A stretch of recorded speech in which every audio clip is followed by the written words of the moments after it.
오늘은 마태복음 9장 35절 말씀입니다. 찾으셨나요? 같이 합독하겠습니다. 시작.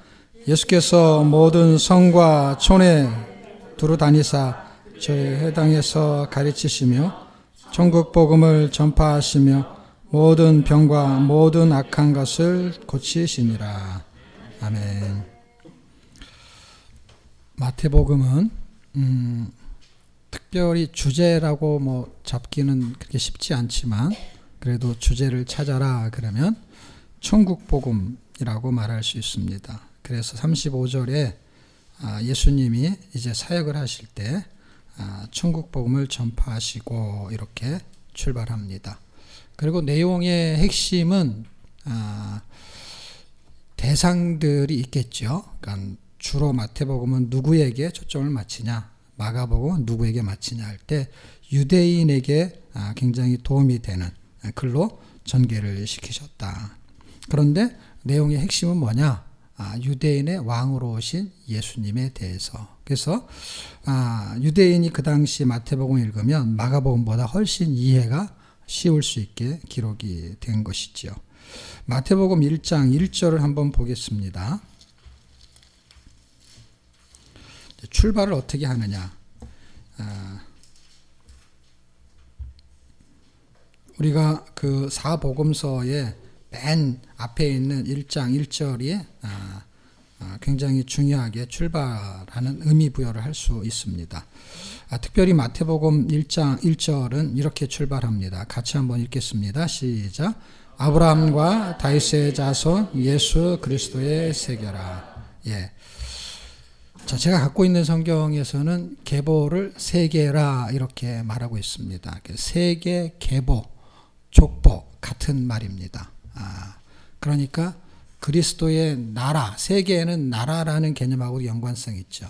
그러니까 예를 들면 아브라함이 조그마한 민족이었죠. 아니, 민족이라고 하기 전에는 개인이었고 결혼해서 가정을 꾸리고 그 가정이 점점점 크면서 민족이 됐죠. 근데 그 민족이 나라가 되잖아요.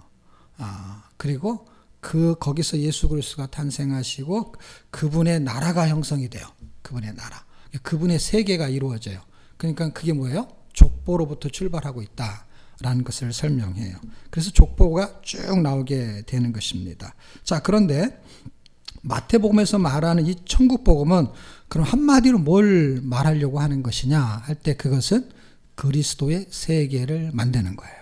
그리스도의 세계. 그러니까 우리가 마태복음은 유대인의 왕으로 오신 예수님에 대한 이야기다라는 전통적인 이야기에 묶이면 안 돼요. 왜냐하면 마태, 마가, 누가, 요한 사복음서에서 보면 그런 초점이 분명해요. 근데 이미 사복음서가 우리한테 주어졌어요. 우리는 유대인도 아니고 헬라인도 아니고 그래서 사람들은 야, 누구한테 가장 좋냐 할 때 우리는 로마인도 아니지 유대인도 아니지 헬라인도 아니잖아요. 그러니까 다 요한복음을 다 좋아하는 거예요. 그 모든 나라, 이방인에 해당되는 건 이게 어떻게 보면은 족보가 없는 사람한테는 딱 그 요한복음이 좋잖아요. 그런데 사복음서는 전체가 우리가 먹을 수 있는 방법은 뭐냐면 이게 예수 그리스도의 세계를 말하는 거에 우리가 들어간다는 거예요. 그 족보 안에. 그래서 제한적인 족보가 아니라 그것이 무한적인 족보로 연결이 돼요. 그래서 우리까지 오게 되면 그 이름이 거기 들어가야 되는데 그러면 성경 이름 읽다 끝나니까. 그래서 예수 그리스도의 세계라라는 건 뭐예요? 마태복음은 천국복음을 말하는 거고 천국복음은 뭐라고요? 예수 그리스도의 세계를 만드는 거예요. 그래서 우리가 예수 그리스도 세계 안에 들어간 거죠. 뭐 때문에? 천국복음 때문에. 네, 아주 간단한 거예요. 자, 그러니까 예수 그리스도의 세계를 만드는 건데 그런데 예수 그리스도의 세계를 만드니까 예수 그리스도가 되게 중요한 거예요. 아브라함, 이삭, 야곱, 요셉 쭉 가가지고 아브라함 이런 명단들이 하나도 중요하지가 않아요. 왜냐하면 그것을 압축하면은 그들을 통해 가지고 무슨 세계를 만드는 거예요? 예수 그리스도의 세계를 만드는 거니까 예수 그리스도의 족보를 만드는 거예요. 예수 그리스도의 가족을 만드는 거예요. 예수 그리스도의 나라 안에 들어가는 거예요. 그걸 천국 복음이라 그래. 하나님의 나라, 천국 복음은 다시 말하면 하나님의 나라의 복음이에요. 그거는 이제 하나님의 나라라는 단어를 많이 쓰는 성경이 사복음서에 있죠. 거기서 다루면 되고, 여긴 단어를 천국복음, 하나님의 나라의 복음, 이게 다 하나의 복음 똑같은 말인데 단어를 좀 다르게 쓰는 것 뿐입니다. 자, 그러면 예수 그리스도를 설명하기 위해서 성경이 되었다라는 것을 이해하셔야 돼. 예수 그리스도라는 그 한 단어가, 예수 그리스도가 누구예요? 라고 질문하니까 예수 그리스도는 어쩌고 저쩌고 하는 것이, 구약에서 말하는 것이 예수 그리스도를 약속했어요. 그래서 성경은 예수 그리스도다 이렇게 말하면 되게 어렵게 느껴지는데, 구약 그러면은 오실 예수님에 대한 이야기. 그러니까 당연히 예수님에 대한 이야기니까 구약을 줄이면 뭐예요? 예수님에 대한 이야기죠. 그 앞에 오실이 붙냐 오신이 붙냐 이 차이지. 요한계시록 다시 오실이냐 그 차이지. 다 뭐예요? 다 예수님에 대한 이야기인데, 그게 구약에서는 예수님에 대한 어떤 이야기냐, 신약에서는 어떤 이야기냐, 그 다음에 요한계시록에서는 어떻던 이야기냐, 이렇게 되는 것이죠. 그러니까 그거는 그냥 공부해서 사족이 많이 붙는 것이고, 그걸 다 빼버려가지고 핵심을 말하면, 어떤 사람이 A라는 책을 읽었어요. 그런데 그 책을 안 읽은 사람이 그 책이 무슨 내용이야? 그러면 제목하고 연결되는 한 문장을 말하면 그냥 그 책이에요. 그거를 풀어놓은 거예요. 아, 이거는 사랑에 관계된 거야. 그래서 장르라는 게 굉장히 중요하죠. 드라마. 근데 장르가 뭐냐는 거예요. 액션이냐, 에로물이냐, 아니면 그게 어떤 종류라는 거야. 코믹이냐. 근데 그 코믹도 종류가 있으면 또 제목이 붙고 뭐 이런 거죠. 그러니까 성경이 66권 너무 많죠. 근데 그거를 줄이면 한 단어, 그 단어의 간격을 줄일 수 있는 거는 결국 뭐예요? 책을 갖다가 줄이면 문장이 되고, 문장을 줄이면 단어가 되고, 그걸 주제라고 합니다. 그래서 단어의 간격, 성경에서 이 전체를 줄일 수 있는 단어의 간격이 누구냐면 예수 그리스도예요. 그래서 마태복음에서 단어의 간격은 예수 그리스도를 말하는 거예요. 물론 다음 책에서는 이제 제목이 제자의 간격이라고 할 거예요. 그 제자의 간격은 뭐냐? 그것도 예수 그리스도. 그래서 전부 예수 그리스도로 끝나게 될 거예요. 그러니까 너무너무 쉬워요. 그냥 가만히 앉아있다가 뭐라고요? 그럼 예수 그리스도 이렇게 자다가도 예수 그리스도 하면은 다 정답이 되는 것입니다. 예. 정답은 그걸, 과정을 푸는 거는 좀 어설프게 풀더라도 제목을 맞히면은 합격이 되잖아요. 그리고 몇 번인지 모르는데 찍었는데 그게 3번이면 그냥 정답이 되는 거예요. 왜냐면 그 3번인지 아닌지는 나는 몰랐어. 그 과정은. 근데 정답이 3번으로 돼 있잖아. 그래서 그냥 맞은 걸로 해주는 거예요. 그래서 그냥 맞는 거예요, 우리가. 예, 되게 쉬운 거예요. 성경은 다, 각본이 다 있어요. 각본이 있고 아주 쉽게 출발을 복잡하게 전개되는 것처럼 보이는 거예요. 근데 정답을 알면은 굉장히 쉽게 출발하는 것입니다. 그래서 마태복음은 단어의 간격은 예수 그리스도를 말하는 거고, 그분은 마태복음의 천국복음을 전하는 거고, 그 천국복음의 결론은 예수 그리스도의 세계를 만들어내는데 그분이 바로 예수 그리스도, 그분 자체라는 것입니다. 그래서 구약은 어떤 책이고 신약은 어떤 책이다. 그래서 단어가 풀어지면 문장이 되고, 그 문장이 연결이 되면 장문이 돼서 책이 되는 거예요. 그래서 마태복음, 마가복음, 신약이 나오고 그 다음에 구약이 나오고, 그놈이 다 뭘 얘기하느냐? 하나의 단어로 출발했다는 것입니다. 그러면 그 예수 그리스도를 통해서 말하려는 게 뭐냐? 예수를 믿으라는 얘기고 예수로 살라는 얘기예요. 그것을 어떻게 이해해야 되느냐? 우린 다 이렇게 하잖아요. 예수로 사세요. 나는 죽고 예수로 삽니다. 이건데 이게 현실적으로요, 너무 거리감이 있어. 그래서 그걸 단어로 정리를 해야 돼. 예수 믿는다는 거는 그냥 알겠어. 어떻게? 왜냐하면 구원을 받아버렸기 때문에 결과론이야. 근데 사는 거는 과정이야. 과정인데 됐다가 안 됐다, 안 됐다, 됐다 막 이러니까 정답을 맞히기가 되게 어려워. 그리고 상황과 사건에 따라 종류가 너무 많기 때문에 뭐가 맞는 건지 몰라. 이럴 때는 어떤 게 예수로 사는 건지, 이건 내가 사는 건지 예수가 사는 건지 갑자기 헷갈릴 때가 있어요. 그래서 이걸 쉽게 풀이하면 결국 뭐야? 예수로 산다는 것은 예수 그리스도가 하나님의 아들이잖아요. 그러니까 하나님의 아들로 사는 거예요. 그러니까 예수로 산다는 거는 하나님의 아들로 사는 거야. 왜 이렇게 제가 출발하냐면, 하나님의 아들이라는 것은 다른 말로 말하면, 우리가 예수를 믿으면 우리도 하나님의 아들이 되는 거야. 그것을 단어를 우리는 아들이라는 단어보다 자녀라는 단어를 써서 그렇지, 자녀나 아들이나 같은 속성을 갖고 있기 때문에 그렇습니다. 자, 그러면 쉽게 출발을 해가지고 하나님의 말씀, 그러니까 예수를 믿고 예수로 산다는 것은 결국 하나님의 아들로 사는 것이고, 그럼 하나님의 아들로 사는 게 뭐냐 이거야. 그게 하나님의 말씀으로 사는 거야. 그럼 점점 쉬워지죠, 그렇죠? 하나님의 말씀으로 산다라는 건 결국 뭐예요? 예수의 말씀으로 산다는 거예요. 그러니까 하나님의 말씀으로 사는 거, 예수의 말씀으로 사는 거. 자, 성경을 좀 더 쉽게 설명하면, 성경은 줄이고 한 단어로 말하면 예수 그리스도라고 말했습니다. 제가 옛날에 이런 예화를 쓴 적이 있어요. 성경이 글자를 가지고, 우리나라 옛날에 뭐죠? 무슨 목판경 같은 거 하려고 그러면 이게 글자를 나무로 다 팠잖아요, 이게. 한 글자가 나무로 단어가 한 자씩 있잖아요. 그럼 이게 한 자씩 있는 거를 다 만들어가지고, 그거를 땅에 떨어뜨려가지고, 그걸 조합을 하잖아요. 그러면 그게 예수 그리스도, 이런 단어가 나올 것이다. 라고 이제 제가 의미부여를 했죠. 이걸 가지고 모자이크를 만들면 예수 그리스도의 형상이 나올 것이다. 이게 지금 예수 그리스도를 말하고 있는 거를 그림으로 그리면 예수 그리스도 형상이 나오는 것이고, 단어를 조합하면, 이 단어를 다 조합하면 결국은 예수 그리스도 이 단어가 나올 것이다. 그리고 제가 어떤 예화까지 들었냐면, 믹서기에다가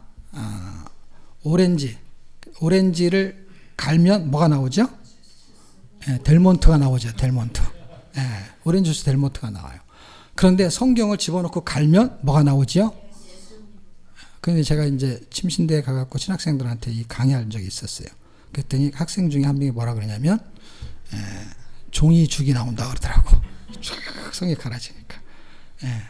그런데 저는 의미부여를 하는 거잖아요. 델몬트가 나오는 것처럼 성경을 믹서기에 넣고 갈면 예수 그리스도가 걸어 나오시는 거예요. 이게 표현이 그렇다는 거예요. 그만큼 성경은 짜고 짜면 결국 그 이야기를 하게 되는 것이고, 그 이야기를 우리가 풀어놓은 상태에서 뭔가를 맞추다 보면, 조각을 맞추다 보면 그것은 퍼즐과 같다라는 이야기도 한 적이 있는데요. 그러니까 성경을 넓은 그림, 큰 그림으로 놓고 봐야만이 퍼즐을 맞출 수 있어요. 다시 말하면 예수 그리스도가 어떤 분인지를 정확히 이해해야만이 창세기, 출애굽기, 레위기라는 66권의 퍼즐을 딱 맞춰보면은 66권의 퍼즐이 예수님을 말하고 있다라는 거예요.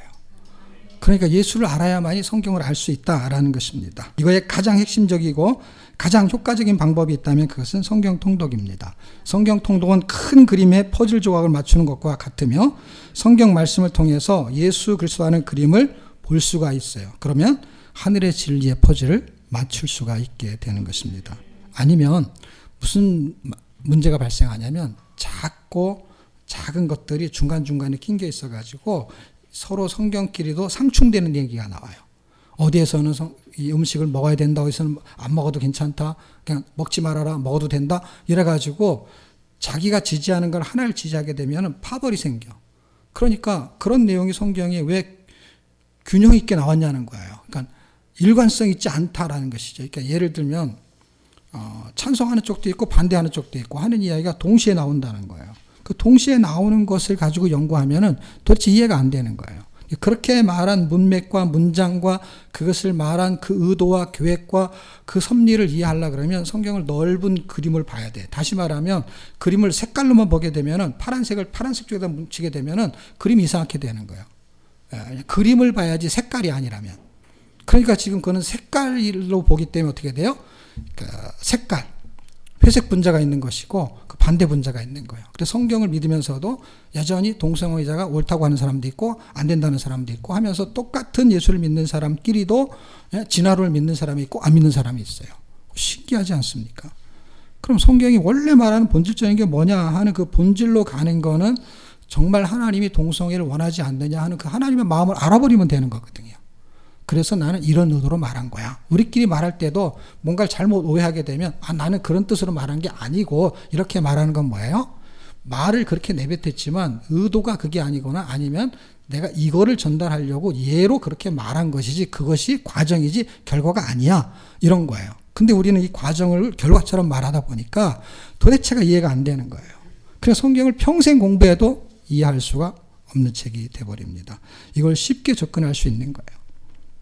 천국복음, 그리스도의 세계를 만드는 거고 예수의 퍼즐을 만드는 거예요. 거기에는 성경 통독이 가장 강력한 호소력이 있다고 판단이 되어집니다.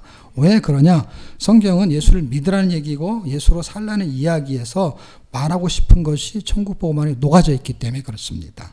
자, 28장까지 되어 있는 이 모든 이야기가 사실은 그렇게 어렵지 않아요. 왜 어렵지 않냐면 그 천국복음을 전개시키고 있는 그 예수 그리스도가 그 천국복음이 어떤 내용인지를 설명하는 것으로 28장이 끝나는 거예요. 그래서 크게 서론, 본론, 결론을 나누게 되면 1장에서 9장까지가 서론에 해당이 돼요. 그 다음에 10장에서 25장까지가 본론에 해당이 돼요. 그리고 26장에서 27, 28장이 그냥 결론에 해당이 돼요. 왜? 결론에 해당이 되는 이유가 뭐냐면 예수님이 잡히시고 그 다음에 죽으시고 그 다음에 부활하시는 게 석장에 한 장씩 기록이 돼 있고 이것은 사복음에 동일하게 마지막 끝장은 그런 식으로 기록이 돼 있어요. 단지 요한복음 21장만 하나 더 플러스된 것이지 나머지 세 석장은 이 패턴을 그대로 유지하게 됩니다. 왜? 예수 그리스도를 통해서 단어의 간격을 만들든지 그 다음에 제자의 간격을 완성시키든지 하는 것이 예수 그리스도예요. 근데 그 방법이 뭐냐라는 것이 딱 이 세 가지예요. 그러니까 예수 그리스도인데 어떻게 하냐? 그분이 죽으셔야 되고 그분이 살아나셔야 되고 근데 잡히셔야 되고 그 앞에 뭐예요? 이 땅에 오셔야 되고 그래서 그분이 오실 거에 대한 이야기를 구약에서 주로 많이 써놨고 그래서 그분이 잡히실 것이다. 그 다음에 그분이 죽으실 것이다. 근데 그분이 부활하실 것이다. 그런데 그분이 다시 오실 것이다 하는 이야기가 결국 뭘 만드는 거냐? 예수 그리스도의 계보, 예수 그리스도의 나라, 예수 하나님의 나라 그것을 만드는 방법이 끝에 석장이라는 거예요.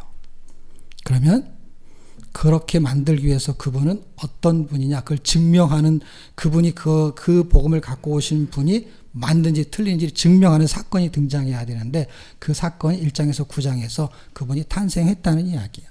그게 1장에서 4장까지 이야기입니다. 그분이 이 땅에 탄생하셨다. 그래서 마귀에게까지도 그분이 하나님의 아들을 증명받는 게 1장, 2장, 3장, 4장. 그래서 4장에서 마귀한테 시험을 받는 이야기가 그 이야기고 그것을 통해서 네가 하나님의 아들인지를 나도 인정한다 하는 것으로 결론이 나는 게 4장입니다. 그분의 능력이 얼마나 대단한지 그분의 말씀의 능력 그래서 5장, 6장, 7장이 산상수훈이라고 하는 것입니다.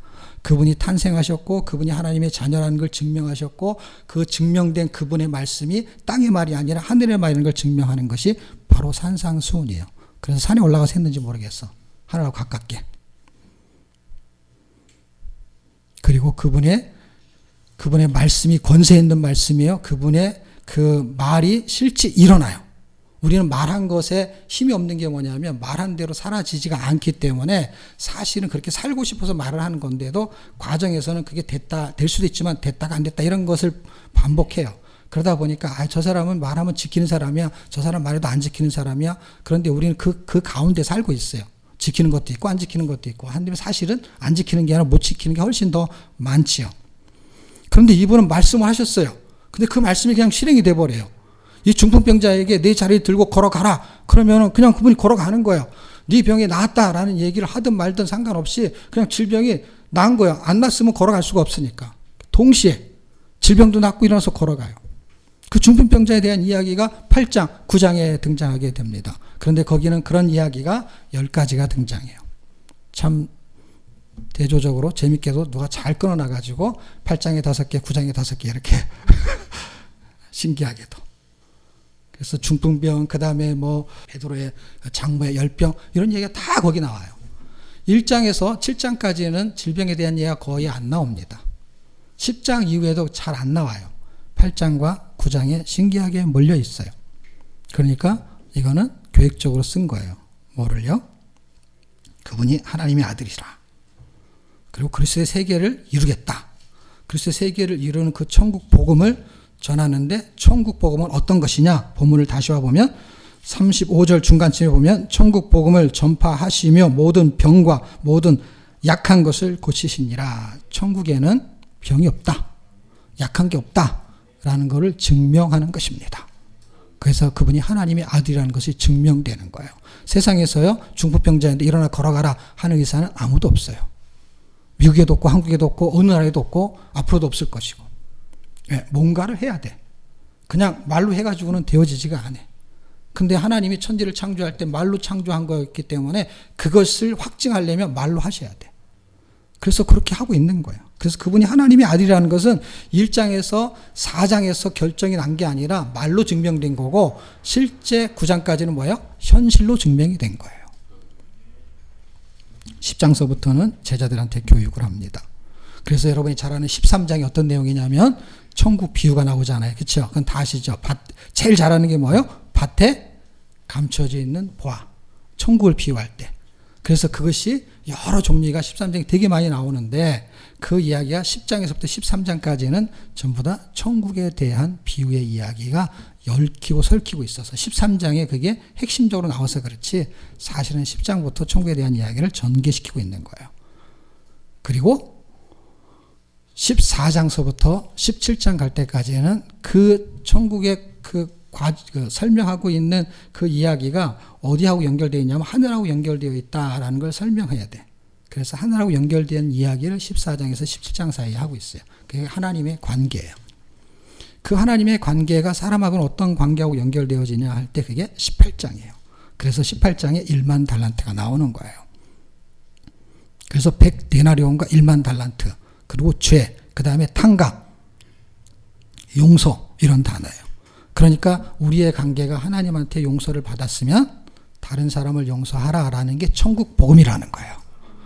그러니까 천국에 대한 비유는 왜 드냐면 천국을 가본 적이 없기 때문에 비유로 설명을 해야 되고, 그 다음에 천국이라는 그 설명이 끝난 상태에서는 그 다음엔 우리도 그런 삶을 살아야 되는데, 그 삶이 뭐냐면 용서받은 것이 현실로 전개가 돼야 된다라는 거예요. 그게 18장이에요. 그런 사람들에게는 가치의 기준이 다르다는 거예요. 19장에서 22장까지는 가치관이 다르다는 거예요. 거기에 물질관, 결혼관, 거기 안에 모든 게 다 들어있어요. 인생살이에 가치의 기준이 될 만한 거. 그래서 그 하늘의 관계하고 연결되지 않은 사람, 용서할 수 없는 사람들은 어떤 가치의 기준을 삼냐? 돈이 가치의 기준인 거예요. 물질이 가치의 기준인 거예요. 그렇지 않은 사람들은 어떻게 해요? 하늘하고 연결된 가치의 기준이기 때문에 천국관이 틀리고. 그래서 거기에는 결혼에 대한 이야기도 하죠. 결혼. 그래서 결혼했는데 천국에 가면 누가 내 아내입니까? 그런 이야기가 거기 다 들어있는 거예요. 그러니까 그 기준이, 율법에 매인 사람들의 기준은 문서적인 거고, 그렇지 않은 사람은 그 위하고 연결이 되어 있어요. 그런 기준을 전부 설명하고 나서 그 다음에는 이제 끝이 오리라 하는 이야기가 23장, 24장, 25장. 심판과 종말이 온다라는 거예요. 왜 천국 복음을 전했냐? 이 땅의 복음은 끝난다는 거예요. 땅에도 복음이 있어요. 이렇게 해야 잘 살 수 있고, 이렇게 해야 집을 살 수 있고, 이렇게 해야 돈을 벌 수 있고, 그게 땅의 복음이에요. 그리고 아이가 출생하고, 이거 다 복음이에요. 그게 다 기쁨이 있는 것이 복음하고 연관성이 있어요. 그래서 기쁜 소식이라는 단어를 그래서 쓰는 거예요. 복된 소식.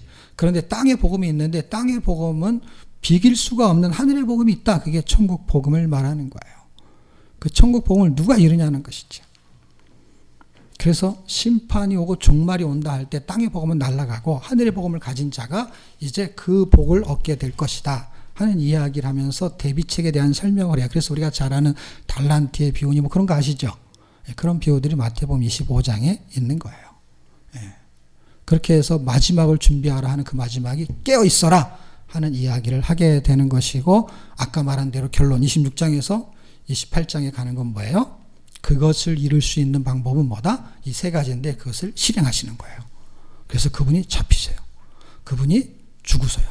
근데 그분이 부활하세요. 그게 끝이에요. 그 끝의 내용의 핵심이 결국 뭐냐? 그 내용에 예수 그리스도를 이루는 방법이 26, 7, 8장에 있다 이거고, 그걸 다시 앞으로 돌리면 무슨 얘기가 되는 거예요? 그것을 증명하는 이야기가 1장에서 4장까지는 그가 하나님의 아들이라는 것을 여러 각도에서 증명을 받아요. 그가 침례 요한이라는 사람을 통해 침례를 받을 때에도 하늘에서 이는 내 사랑하는 아들이요 하면서 하나님의 아들인 걸 증명해요. 누가? 하나님이. 선지자가, 천사가, 마귀가. 그 이야기가 4장까지 전개된다는 거예요. 그리고 그분이 말씀과 그분이 실행, 질병을 고치고 기적을 일으키는 것, 풍랑을 잔잔하게 하고 바다를 잔잔하게 하고 이 귀신들을 내쫓고 하는 사건을 통해서 그분이 하나님의 아들이라는 것을 실제로 다양한 각도에서 증명을 하게 됩니다. 결론은 도대체 뭡니까? 결론은 다시 1장으로 돌아가면 예수 그리스도의 세계를 이루는 것이 결론이고 그것이 천국 복음이고 그것을 이루는 것은 잡히시고 죽으시고 부활하는 거예요. 그냥 딱 이거예요. 이 패턴이야 계속. 그럼 모든 게 똑같냐? 다른 거 다 똑같아요. 그럼 마감은 똑같냐? 마감은 똑같죠 당연히. 왜? 그렇게 끝나니까. 출발도 그렇게 하니까. 한번 보실래요? 예만 하나 드릴게요.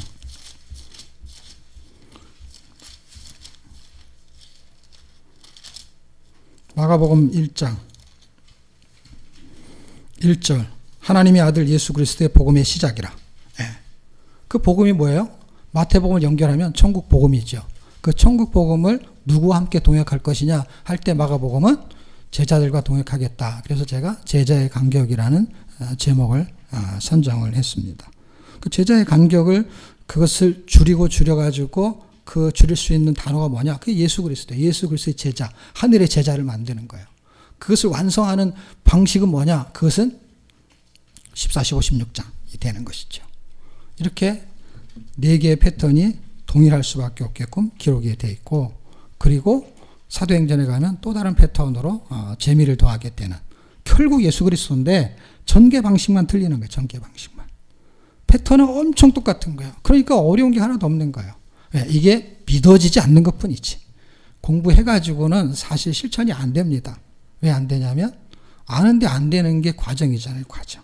그래서 결론을 그럼 목사님 결론이 말하려는 게 뭡니까? 결론은 그건데 마태복음은 여전히 천국복음을 전하는 건데 그 천국복음의 내용이 1장 1절에 아브라함과 다윗의 자손 예수의 세계라니까 아브라함의 약속한 그 씨가 다윗의 씨로 연결이 돼요. 거룩한 씨로 6장 13절에 이사야서 6장 13절 연결이 돼가지고 우리 안에 그 말씀의 씨가 떨어져서 결국 뭐가 되는 거냐?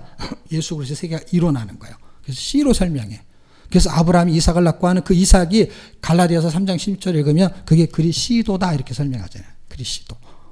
그 씨가 그리스도예요. 그 씨가 떨어져야 돼. 땅에 떨어지면은요, 그 채소의 씨가 떨어지면 그 채소가 난단 말이에요.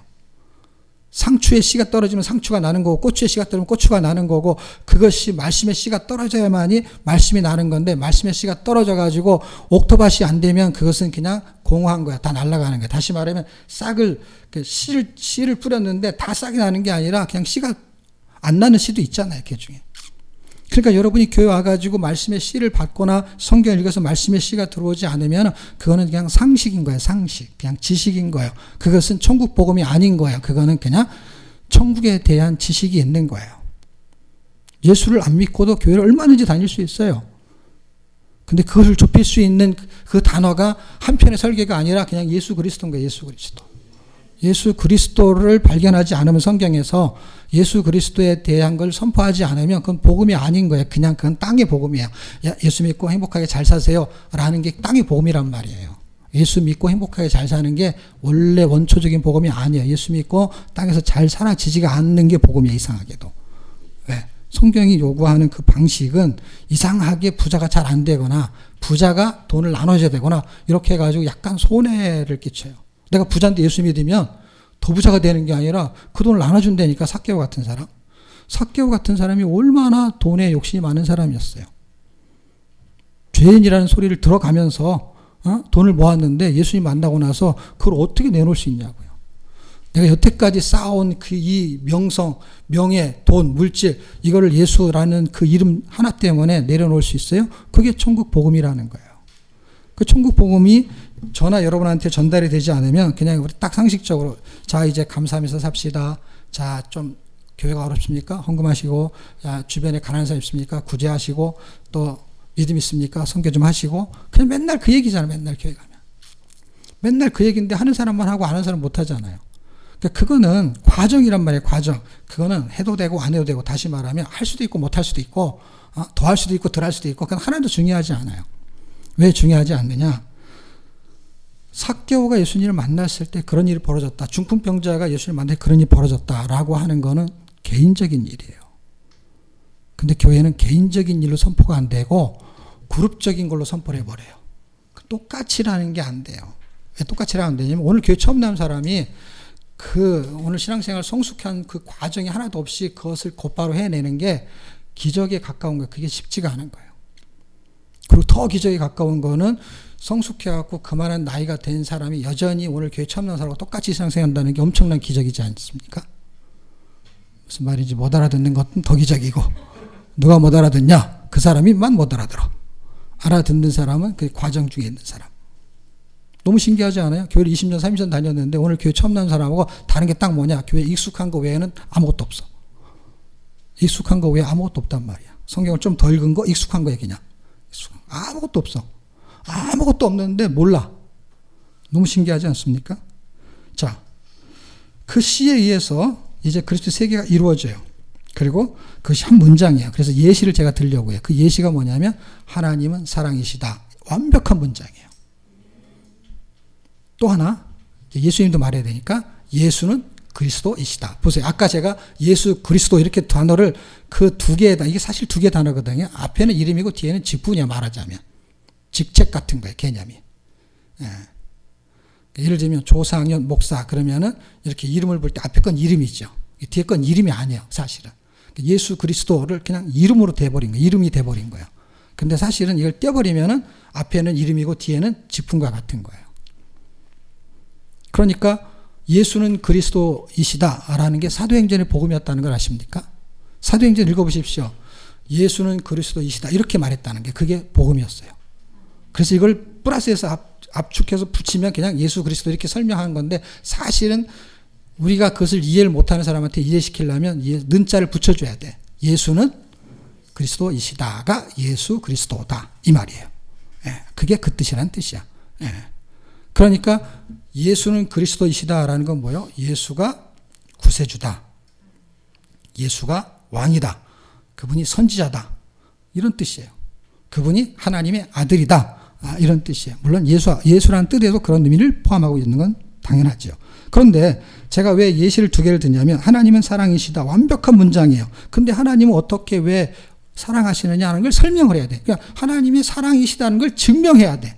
그렇잖아요. 그 다음에 예수는 그리스도다라는 걸 증명해야 돼. 그러니까 예수가 그리스도다라는 걸 증명해가지고 얻으려는 게 뭐냐는 거예요, 성경이. 그게 천국복음이고 그게 예수 그리스도 세계 하나님의 나라를 이루겠다는 거야. 그 증명하는 게 뒤에 석장이 다 그 증명이라는 거예요. 그리고 과정은 가운데 있는 이야기. 그분이 그렇게 실제 그 말과 행동을 해버리셨어요. 그래서 그분은 그렇게 살아버리셨어. 증명하는 거 예를 하나만 들게요. 로마서 5장 8절인데요. 적어놓으세요. 하나님의 사랑을 확증해야 돼. 증명해야 돼. 그러니까 어떻게 증명하냐? 예수로 증명을 해. 그래서 예수 그리스도가 정답인 거야. 하나님의 사랑은 예수 그리스도가 돼버리는 거야, 결국에는. 그러니까 예수가 더 그 가중치가 있는 단어가 돼버려. 하나님은 사랑이시다라는 게 정답은 예수 그리스도 이렇게 돼버리는 거예요. 제가 읽어드릴게 보세요. 우리가 아직 죄인 되었을 때 그리스도께서 우리를 위하여 죽으심으로, 예수님 죽으셨어. 아까 26장, 7장, 8장 거기에 있는 포인트야. 그분이 죽으셨어. 그걸 통해서 하나님께서 우리에 대한 자기의 사랑을 확증하셨느니라. 하나님의 사랑은 뭐예요? 돈이 아니고 천국 복음인 거야. 이해가 됐죠? 예수 그리스도가 천국 복음이라는 걸 입구로 시켜놔야 돼. 그래야만이 성경 이해가 되는 거야. 하나님의 사랑은 예수님이 알아. 근데도 이해가 안 돼. 왜 이해가 안 되냐면 하나님의 사랑은 예수님이 할 때 예수님을 풀어서 이해가 되는 게 있어야 되는데 예수님을 죽이셨잖아요. 근데 그게 천국 복음이라고. 그놈을 풀면 그렇게 된다는 거야. 이게 다 덩어리가 다 똑같은 덩어리야.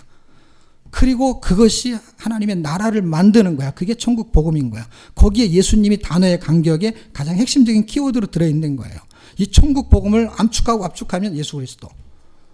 그리스도의 세계를 이루어진 거를 과정을 결과 다 압축해서 한 단어로 만들면 그냥 예수 그리스도. 그걸 또 다른 말로 그것은 하나님의 사랑이시다. 그 사랑이 우리는 생각할 때 병들었을 때 고쳐주고 그것이 사랑 안에 포함되어 있지만 핵심적인 키워드, 그런 단어들을 다 줄여가지고 한 단어로 만드는 거. 병을 고쳐주는 것도 사랑 때문에 고쳐준 거지만 다 압축하면 뭐가 되느냐? 그게 하나님의 사랑은 예수 그리스도다. 이렇게 된다는 것입니다.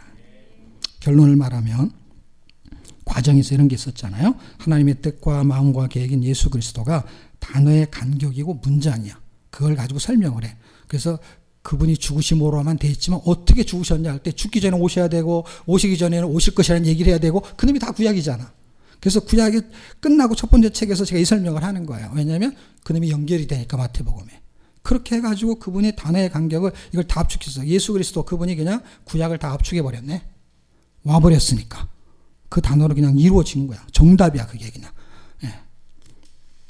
그런데 그분이 진짜 하나님의 아들이라는 거, 그분이 성경의 내용이라는 거, 그분이 결국 성경의 주제가 되는 거, 그분이 그것을 증명해야 되고 증거해야 되잖아요. 그러면 우리가 단어의 간격을 좁힐 수 있는 건 예수 그리스도고 예수로 살아야 되는 게 결국 뭐냐? 예수가 돼야 된다는 거예요. 결론은. 정답이 예수가 되는 것을 어떻게 설명하냐? 물리적으로 설명이 안 되니까 아까 제가 말한 대로 믿고 그렇게 사는 것은 그분의 아들로 사는 것이고 그분의 아들은 그분의 말씀이야. 그러니까 하나님의 말씀, 예수의 말씀으로 사는 거야. 그러니까 하나님의 말씀으로 사는 거는 또 어려워. 이제 좀 쉬워졌는데 실천하려면 또 어려워. 그래서 이제 그것까지 말하고 이제 끝을 낼 건데, 하나님의 자녀의 증거를 우리가 해야 돼. 어떻게 해요?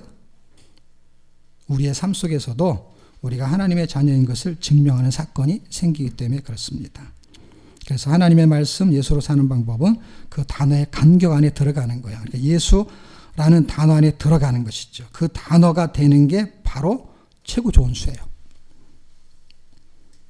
그래서 어떻게 너는 그런 수가 있느냐 했을 때 나에게 좋은 수가 있어. 그런 수를 상수, 대수라고 하는지 무슨 수가 있잖아. 정말 좋은 수다. 그런 진수가 있네. 너 정말 명수다. 활명수. 그런 게 있잖아요. 고수다, 너는. 할 때 나에게 진짜 좋은 수가 있어. 그게 무슨 수인데? 나는 고수도 아니고, 진수도 아니고, 명수도 아니고, 나는 예수야. 이게 최고 좋은 수예요. 가장 수 중에 좋은 수가 뭐라고요? 예수. 그래서 얼수. 그 숫자는 쌍숫자지요. 쌍시읒. 예. 그렇게 좋은 수가 있어요. 그런데 이 수로 살아가는 방식이 개인마다 다 틀려요.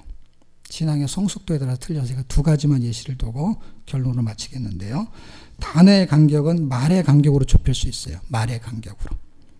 그래서 두 가지를 예를 드는데, 하나는 감사의 말과 하나는 신앙 고백.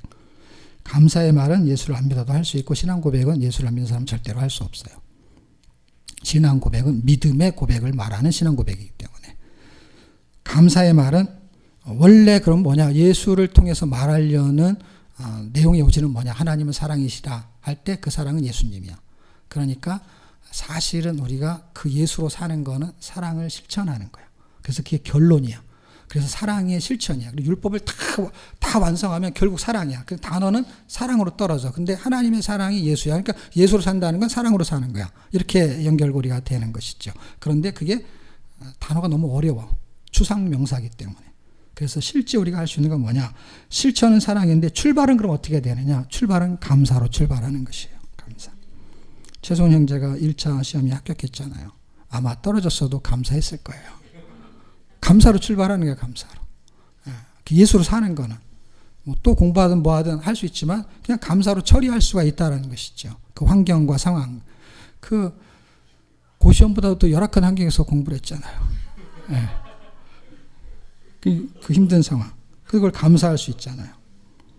두 번째 중요한 건 신앙 고백인데, 그래서 출발은 감사예요. 결과는 사랑으로 떨어져야 돼요. 실천은. 그런데 과정은 믿음의 신앙 고백이에요. 하늘과 땅의 간격을 좁힐 수 있는 방법은 신앙 고백이에요. 각자의 믿음의 신앙 고백은 성숙되어지는 과정에서 다양하게 나타나요. 그래서 상황과 관계에 따라서 다양하게 드러나요. 다시 말하면 신앙 고백은 일목요연하게 똑같이 나는 죽고 예수 사셨네. 이거는 그냥 구호지, 신앙 고백은 상황이 딱 되면 다르게 나타나요. 그때 정말 죽어지는 사람이 있고, 그때 조금 죽는 사람이 있고, 많이 죽는 사람이 있고, 적게 죽는 사람이 말에 따라서 틀려지는 거죠. 그래서 그걸 감사로 연습하는 방법과 그 다음에 그렇게 신앙 고백하는 거는 그 사람에 따라서 이건 도저히 참을 수가 없어. 그럼 그 사람은 못 참는 거예요. 그걸 나중에 감사로 처리할 수는 있어요. 그렇지만 참아지는 사람과 못 참는 사람은 신앙의 성숙대로 달라요. 그래서 구호처럼 외우는 거는 결과론을 말하는 거고, 과정은 다 다르게 나타나는 것입니다. 그것은 저와 여러분의 신앙 고백인 거예요. 그 신앙 고백이 결론에 가는 과정의 출발은 감사하고 과정은 신앙 고백이고, 그리고 결론은 사랑으로 실천이 되어지는 거는 구제를 많이 했냐, 헌금 얼마 했냐, 그 다음에 성경 얼마 읽었냐, 그거는 그냥 과정이에요. 더 한 사람이 못할 수도 있고 덜 한 사람이 더 할 수도 있고 정말 요지경이에요. 그렇기 때문에 과정의 신앙 고백이 되어지는 사람은 성경을 많이 읽고 그렇게 살려고 하는 사람일수록 가능성이 높다라고 평가가 되는 것뿐이지, 그렇게 살아가는 연습은 누구에게나 있는 거예요. 어디에서?